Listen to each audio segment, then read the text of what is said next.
comes to dieting, a popular trend is macro tracking. I've never heard of this. Yeah, it's interesting. I hear about it a lot. And in this week's Wellness Wednesday, brought to you by Happy at Home, we show you why fat doesn't necessarily make you fat, and carbs are not the villain either.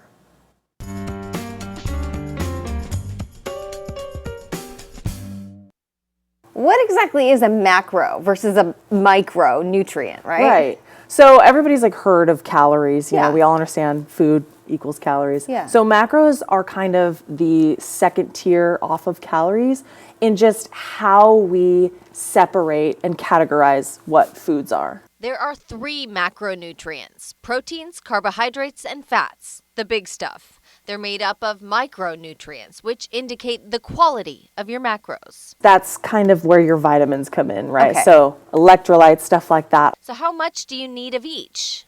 All of the macro breakdowns all have a purpose in our bodily functions and what we need. So having some of each, maybe in lesser calories if you're wanting to lose weight or something like that, having less of all of them, but making sure that you are getting some of each is important just for bodily function. Proteins build and repair muscle. Carbs are your body's main energy source. Fats support brain, hormone, and cell health. Depriving yourself of any one of these can have a major impact, like cutting carbs so low it puts you in a state called ketosis, shifting what you use for energy. What do you think of that diet and like staying in keto long term versus just using it as a Kickstarter? You have to ask yourself, are you getting what you want? You know, people are losing weight on that. You can't deny it. But I would say it does vary person to person. I don't think any one diet is going to fit everyone. Denny says vegan diets can still meet protein macro needs. Tofu, soy, that's a good source of protein. But for those who try eating only animal products, I think carnivore, that is for sure one to maybe talk to a doctor about.